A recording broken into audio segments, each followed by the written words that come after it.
All right. Good morning, everyone. I was thinking about Gemini season coming in, um, and really we can feel the energy. But when you think of Gemini, you think of twins, and I thought about Laban situation with Jacob, but that Jacob and Esau were the twins that bring the focus of the situation that occurred with Laban, their uncle.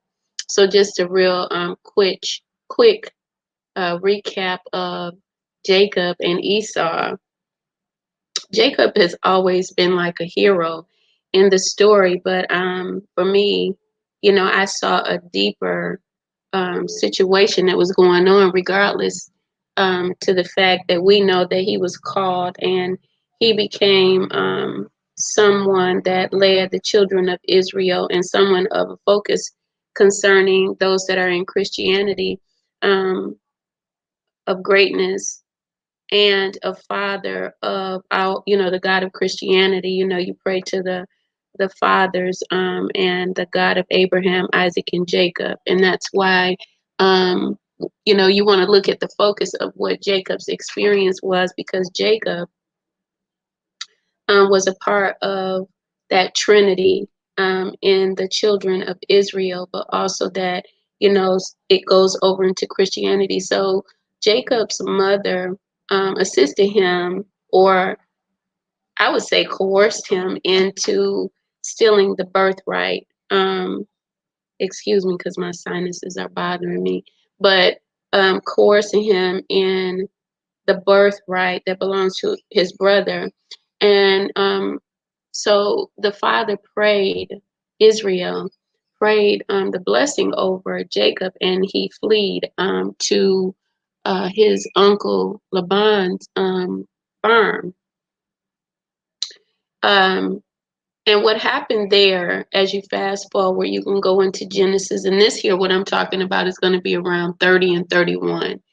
But the blessing was in the earlier parts of Genesis. You can look at that information.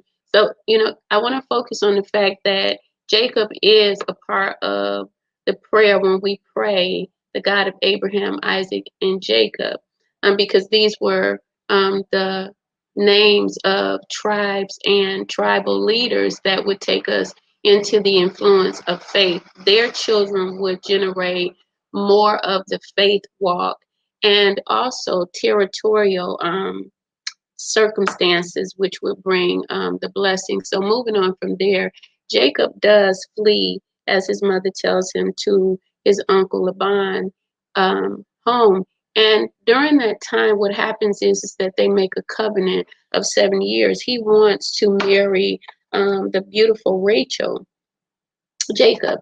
And so Laban says, yeah, after 7 years, pretty much, if you work and you do this, work on the farm, he'll give it to him. But see, these 7 years passed, and I want you to identify with 7 years of your own life, and maybe something 7 years prior, or 18 years prior, maybe that you may have been doing different than you are now, in the reference of, maybe you've been sowing good at this point in your life, and it looks like everything is just falling apart. You want to look back in your history and see and become accountable of something that you did that may have tricked or manipulated someone else or other people. It's hard for us to look at those things, but it's necessary, because if we are not aware of what we do to others, then we always become victims to our own circumstances. And this is where betrayals come in, concerning um, self-sabotaging. I don't believe that anyone is put in a position where they are not able to understand at some point that we make choices. And because we make choices, as Jacob did, he followed his mother's guidance. And I'm not telling anybody that they shouldn't. I'm just saying that there's always a repercussion after we, take an action. no matter how it feels. And this action that he took put him in a position to experience something that he was a part of, such as manipulation. They manipulated the father who was on his deathbed, Israel, to bless Jacob. They even created a hand to feel like the other brother, the oldest twin, because um, in certain cultures, the oldest child or the oldest son would receive the blessing of the father, which was that prayer. So Jacob is in a position now with Laban where 7 years have passed, and Laban says, no, you can't have the daughter that he wanted. You can have Leah. And in the Bible, they kind of discuss it, whereas one daughter is fairer than the other, which means that one daughter is more beautiful, right? So he wanted Rachel, who was supposed to be more beautiful, but Laban said, no, you can have Leah. And so this brought Jacob to a place where I could see myself and maybe others that become accountable for their actions, saying, okay, this dude went back his um, on his word. And a man or a woman without the accountability of their word is pretty much a lost soul, because all we have is our word. Our word is the wand that creates new realities. And that's not to say it's separated from God, but God has given us power, to tread down the lion, adder, and serpent. And what does that mean? We have power to live our lives according to our belief and what we believe about ourselves, which is, confidence and self-esteem. All of these things are within. So Jacob experiences something that he was a part of. How do you feel when you experience something that you are a part of, something that you actually did? And it could bring to mind that you did this through the years. You'll go through mental battles where um, you'll have to look at the situation, the people involved, and say, this is not right. But then there's a part of you that's coming back and saying, was it right when you did it? Was it right when you were a part of something that made someone else feel like they had lost something? So what I'm saying here is that during this season, because Gemini is that same energy, um, that on a low level will manipulate and scheme and connive, because it's known as the robber, or the energy of the robber. It knows merchants. It knows how to help you gain. But is your gain, as in Jacob and Laban, is it ethical? Is it something that's going to sow you future fruit that's going to get you the blessing? The future is what we have even right now, when we've been a part of something that hurt other people or caused others to be discouraged. But again, honesty and accountability is where you meet at the intersection of change. Old things pass away and new things come. The old things are a part of who we are, the thoughts, the endeavors that did not work, the way that we spoke to others, the way that we walked and talked, even how we dress. There's a time when old things are actually shifting, and some people are actually trying to hold on to them because it's what's familiar. But Gemini is not about familiar. That's why you'll see that people are changing and they're moving from one type of way of living. Even from 2020, it pushed us into a new way of living where we could do more technical things, or people began to live a different way foundationally. And so what does that mean? It means do not today, just listen to what I'm saying. Don't allow yourself to trick you out of what belongs to you by staying in a place mentally, physically, and spiritually that is no longer a part of what God wants for you. You see, even though Jacob was a part of trickery, what he may not have realized. Because you see, you got to look at life, and even when you read these stories and say, what is it that I get out of it that's going to help push me to the next level? And the next level means higher. What's going to elevate me out of this story? It's not going to be just reading the storyline. It's going to be like, Jesus, give me the hidden mysteries that's in this word. And a lot of people are not going to agree that Jacob could have messed up. But how could you learn something new without making a mistake? This is the biggest thing about humans, is that as we are experiencing, we are so prideful that we don't want people to know that we're able to make mistakes. We hide from, and we won't tell the truth that we made mistakes. Now, how does that line up with Jacob and Laban? Well, Laban had him to do another 7 years, even though Laban had given, and they made a covenant, an agreement about how the daughters, or the daughter he wanted, Jacob, would come to him. Laban went against his agreement. Now, we do know that anybody that goes against their agreement, whatever it is, if it's in business or if it's in relationships, you're going to be put in a situation where you're going to have to learn the lesson about making contracts, covenants, and agreements. And guess what? Here, Gemini is in the mix of that. Contracts and agreements, anything with community. Gemini is there. Why? Because it's about community. It's about bringing people together for gains. Back in antiquity, or even in the time, if you look into history with the Greeks, what you'll find is, I think is Cassio and Paulos, or Kalos and Paulos, were twins, and they were a part of the paradigm of the twins, the Gemini, and what you'll see there is that there's a dark side and a light side. But when you bring the unity of the two together, there's a bond, even like male and female in the beginning when God created. And so from there, what you have is your ability to change the situation. But that means that you have to do the work, as in Jacob. He did. He went back and he did the work concerning the disagreement, or the lack of continuance of the agreement. And what he did is created a way for him, himself, to prosper and get what he wanted out of the deal. Now, the covenant between him and Laban was forfeited by Laban. So whenever a covenant is forfeited, it's a breaking of a contract. Now, does that mean that it's broken in the spirit? It doesn't always mean that. You got to go back and find out.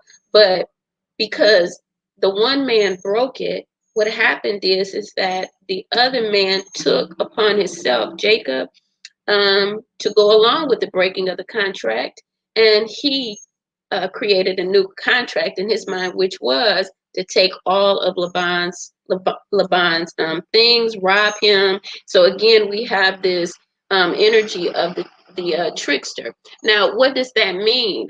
That means that really you can look at it and work with this however you want to. If you're someone like me, I think.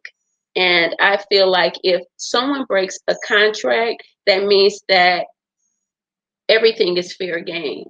Now, someone else might think differently. You can email me at ifwbuilders@gmail.com and elaborate on it. But whenever a contract is broken, even with relationships, in partnerships, if you're working one way and the people that you work with begin to start with something new and they don't run it by you, then that means that the old contract is broken. You got to come and revise the contract. So when you read 30 and 31 of Genesis, you want to ask yourself, what do you see there?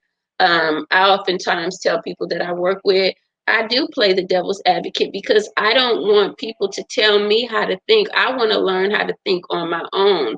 I want to master my own life. And this is what we have. So what would you do if someone made an agreement with you and they went against it?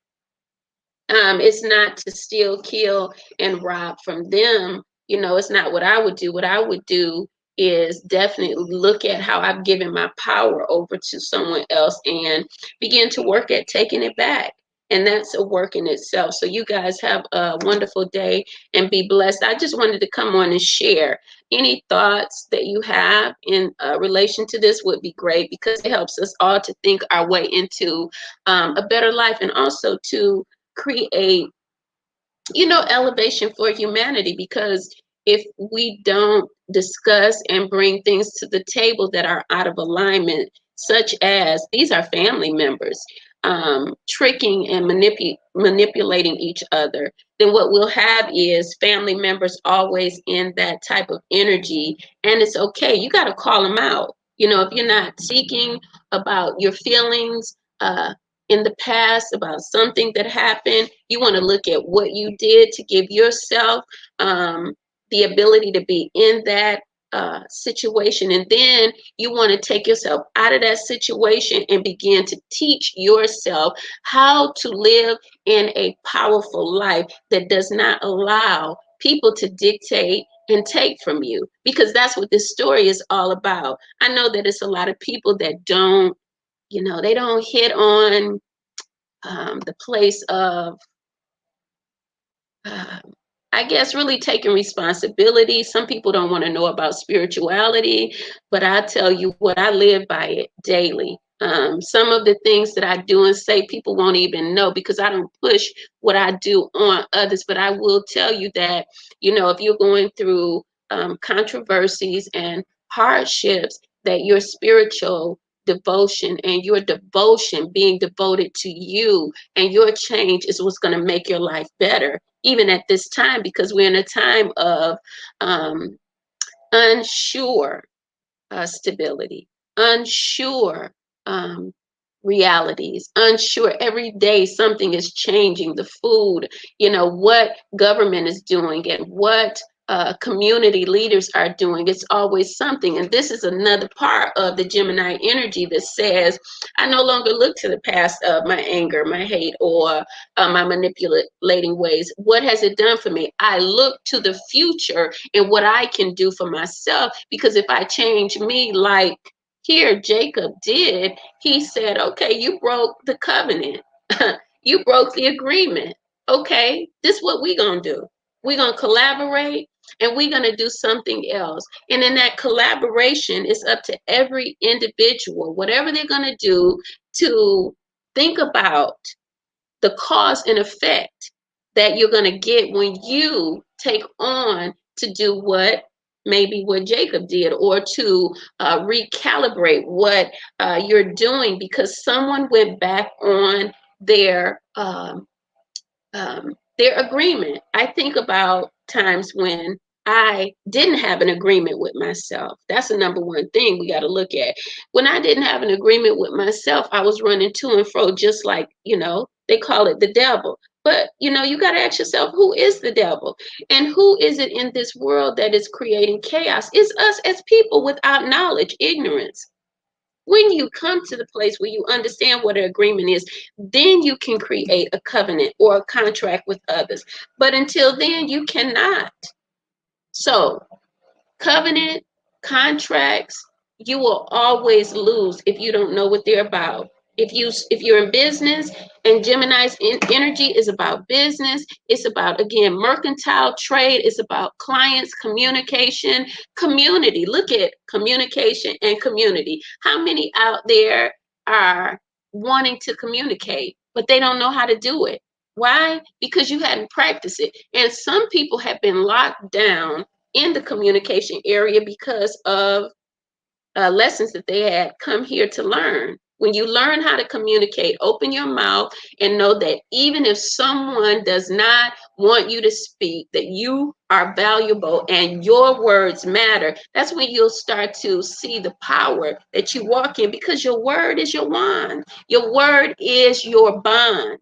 If you don't speak, there's no agreement, there's no bond, there's no power, and there's no creation. This is you. All right. So you guys have a wonderful day. And thanks for coming in. and have a wonderful day. Be blessed, and think about Genesis. Think about how um, you have allowed others to take from you because you may not have known. I feel like we're in a time where the awakening of knowledge to powerful individuals are being is upon or beings is upon us. There was so much of I think people have been put up in a place and you had to look at them. And so because you were looking at them, you didn't focus on yourself. And, you know, I even look at people that are moving right now. Count it not a robbery that you are, you know, in a position of moving. Look at the blessing of you being able to see a new area, a new place, and say that you can create your destiny. You're not creating by the external aspects or, you know, what you can touch tangibly. You're creating through here because your mind, this is what God gave Jeremiah, his ability to go within and see the things as it was, the wars that was coming. God gave that visual practice to Jeremiah. And that doesn't mean that we're not without it. It means that I and my Father are one. So I and my Father come into agreement. God, is this for me? When you move forward into the future, you're no longer a part of the past, such as Jacob. When he was with his parents and the whole situation of consequences moving forward. What is your consequences? Are they good now? Are they bad? Are you still working through hardships, the consequences of hardships that you created, or even the consequences of hardships that you came here with? Do you believe that that's the only lot for your life? You know, when you look at Lot, you got Lot in the Bible, but you also have lots that give you the understanding of real estate. Real estate. In the Bible, and I'm going to cut this off, I saw in the beginning, God gave Adam something that many people don't look at, especially in, you know, populations of oppressed cultures. We have to work together and come out of this. Real estate is the highest commodity that you can invest in. What will you do with it? How will you get it? But that's where you begin to look at some of the areas of your life. And if you never had it, believe that you can. And if you believe, then you'll be connected. It's not just having the money. Faith is an action of believing and putting it out there in the universe and saying, I believe that I can have this. You got to keep that idea before you every day. Real estate, I ain't say a house yet. I said land, because lot, what is your lot in life? Is it poverty, or is it prosperity? That is a choice. All of these consequences give us an outcome. So again, be blessed. I have a client I'm getting ready to chime in with. Oh, coaching. Yep, I have, you know, leaders in my leadership program. One is on right now. Oni, how are you doing today? You might want to be a part of leadership coaching, and also you might want to take up coaching sessions to get you on track with some of the information that we give out concerning personal development. It is hard to develop yourself when you have been in a place where it looks like you get nothing but rocks, but there is, you know, gold out there for you. You just got to know and be led to the goal. And the goal is within you, even GOAL. But then there is GOLD. So you got goals to get you to the goal. You got to have them. So be blessed, and I will talk to you guys soon. Bye-bye.